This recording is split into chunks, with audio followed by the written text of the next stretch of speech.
जय श्री कृष्णा दोस्तों। आप सभी का मेरे चैनल में स्वागत है। बसंत पंचमी आने वाली है। सबसे पहले आप सभी को बसंत पंचमी की बहुत बहुत शुभकामनाएं। माघ मास के शुक्ल पक्ष में आने वाली पंचमी तिथि को बसंत पंचमी के नाम से जाना जाता है। बसंत पंचमी के दिन ज्ञान, बुद्धि, विवेक और संगीत की देवी माता सरस्वती का पूजन किया जाता है। बसंत पंचमी के दिन माँ सरस्वती के पूजन के लिए हमें जो भी सामग्री चाहिए होगी, सभी सामग्री की आज मैं आप लोगों को इस वीडियो में बताने वाली हूँ। तो चलिए सभी सामग्री को एक बार देख लेते हैं। बसंत पंचमी पर माता सरस्वती का पूजन करने के लिए सबसे पहले हमें एक चौकी या पाटा चाहिए होगा। आप चाहे तो आपके बच्चों के स्टडी टेबल के ऊपर भी ये पूजन कर सकती हैं।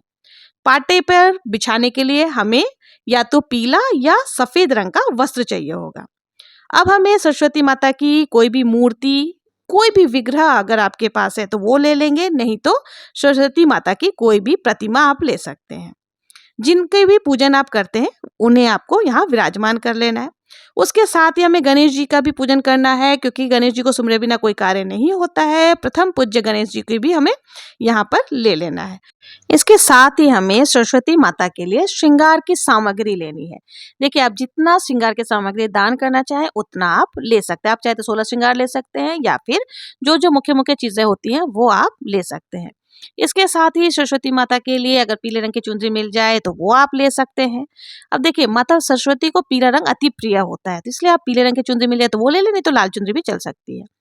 अब माता सरस्वती के पूजन के लिए जो किताबें आदि होती है, जिनसे हमें ज्ञान की प्राप्ति होती है, तो ये किताबें माता सरस्वती का ही स्वरूप मानी जाती है। तो हमें जो भी किताब आप पढ़ते हैं उनको भी आपको ले लेना। आप चाहे कोर्स की किताबें हो या सिलेबस की किताबें हो, आप वो यहाँ पर ले सकते हैं। साथ ही हमें पेन आदि भी रख लेना है, जिनसे हम लिखते हैं, यानी कि कुल मिलाकर के हमारे पढ़ाई में जो भी प्रयोग होती है वो सारी पुस्तकें यहाँ पर हमें रख लेनी है। माता सरस्वती को मोर पंख अति प्रिय होता है, तो मोर पंख भी आपको पूजन सामग्री में जरूर से ले लेना है। माता सरस्वती को संगीत की देवी भी कहा जाता है। उनके हाथ में वाद्य यंत्र यानी वीणा हमेशा रहती है। तो कोई भी वाद्य यंत्र यदि आप सीख रहे हैं या आप बजाते हैं तो आपको गिटार हो गया, हारमोनियम हो गया, केशियो हो गया, जो भी यंत्र हो वो भी आप पूजन में जरूर से रख सकते हैं। तो उनकी भी हमें पूजन करनी है, जिससे हमें माता सरस्वती का आशीर्वाद प्राप्त होता है। अब हमें कुछ बेसिक चीजें हैं जो कि पूजन सामग्री में जरूर से लेनी चाहिए। तो देखिए, वो बेसिक चीजों में एक लोटा हमें जल ले लेना है।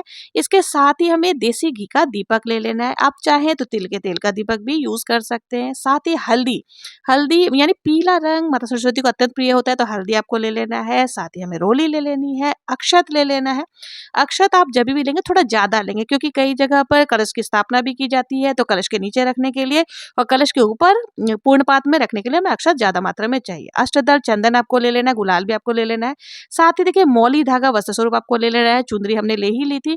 और साथ ही अगर जनेऊ गणेश जी के लिए लेना है, कपूर आप ले लेंगे आरती के लिए, धूप बत्ती आपको ले लेनी है। साथ ही इत्र आपको जरूर से लेना है ताकि खुशबूमय वातावरण हो। और साथ ही माचिस हमें दीपक को प्रज्वलित करने के लिए। तो ये सारी सामग्री आपको कुछ बेसिक चीजें हैं जो आपको लेनी है। अब कलश स्थापना के लिए देखिए, हमें सुपारी ले लेनी है, 2 सुपारी आप ले सकते हैं। हल्दी की गांठ आपको ले लेनी है। इसके साथ ही आपको देखिए, जो लौंग होता है, लौंग का जोड़ा लेना है, लेकिन लौंग फूल वाले होने चाहिए। और इलायची आपको ले लेना, और साथ ही एक सिक्का, सिक्का आप चांदी का भी ले सकते हैं, नॉर्मल कॉइन भी ले सकते हैं। तो ये सारी चीजें हमें कलश के अंदर डालने के लिए लेनी है। तो अब ये सारी सामग्री हम इकट्ठा कर लेंगे। अब इनके साथ देखिए, हमें दक्षिणा जरूर से रखनी है, क्योंकि हम कितनी भी तैयारी कर ले, कुछ ना कुछ पूजा में कमी रह ही जाती है। तो दक्षिणा जब हम चढ़ाते हैं ना, तो पूजा में रही कमियां जो है वो पूर्ण हो जाती है। तो इसलिए यथासंभव दक्षिणा भी ले लें।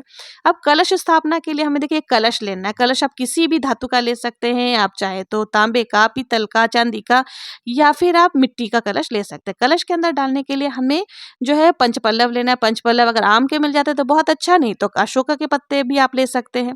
तो ये चीजें हो गई कलश स्थापना के लिए। अब इसके साथ ही हमें देखिए एक नारियल ले लेना है। पानी वाला नारियल आपको लेना है, जटा वाली नारियल जिसे कहते हैं। तो वो हमें कलश के ऊपर स्थापित करना है। तो आप कलश स्थापना के लिए ये सारी सामग्री आपको ले लेनी है। अब हमें भोग सामग्री चाहिए होगी। तो देखिए, भोग में आप पीले फलों का भोग लगाएं तो बहुत ही अच्छा है। कोई भी ऋतु फल आपको ले लेना, अगर बेर मिल जाता है तो बहुत ही अच्छा है। सरस्वती पूजा में बेर का अलग ही महत्व होता है, तो कोशिश करें पीले फलों को ज़्यादा ही आपको लेना है। इसके साथ ही देखिए, आप कोई भी पीली मिठाई, आप चाहे तो दाने वाले लड्डू हो गए या पीली बर्फी हो गई या फिर केसर वाले चावल बनते हैं, वो सारी चीज़ें भी आप भोग स्वरूप चढ़ा सकते हो। देखिए, किसी भी देवी के पूजन में बताशे का विशेष महत्व होता है, तो आपको बताशा ले लेना है, पंचमेवा आप ले सकते हैं। ये सारी चीज़ें हमें जो है भोग स्वरूप ले लेना है। अब इसके साथ ही देखिए, सरस्वती पूजन में पीले या सफ़ेद फूल का विशेष महत्व होता है, तो आपको अगर पीले फूल मिल जाए ज़्यादा मात्रा में आप ले सकते हैं। पीला या सफ़ेद रंग का फूल आप ज़रूर से रख देखिए, बसंत का मौसम है तो पीले फूल या सफ़ेद फूल आपको हर जगह आसानी से मिल जाएँगे, तो आप ज़रूर से ले लें। और साथ ही गणेश जी के लिए आप दुर्वा घास भी ज़रूर से आपको ले लेना है। इन सब के साथ ही देखिए, पान का पत्ता आपको ज़रूर से लेना है, क्योंकि पान के पत्ते पर आप सुपारी और बताशा, इलायची रख कर के माता सरस्वती को जब चढ़ाते हैं ना, तो वो बहुत ही प्रसन्न होती है, तो आपको पान का ये पत्ता ज़रूर से रख लेना है। इसके साथ ही हमें गंगा जल ले लेना है, जिससे कि हम कलश स्थापना करेंगे, उसमें डालने के लिए गंगा जल आप यथासंभव ले लें। तो ये थी टोटल सामग्री जो कि हमें सरस्वती पूजन के लिए चाहिए। ये बेस इतनी सी है सामग्री की हमें ज़रूरत पड़ती है, ज़्यादा सरस्वती पूजन में सामग्री की ज़रूरत नहीं पड़ती है। तो आप लोग सारी सामग्री जो है पहले से ही इकट्ठा करके रख लें, ताकि जब आप सरस्वती पूजन करें तो आपको किसी भी तरह की भाग-दौड़ ना करनी पड़े।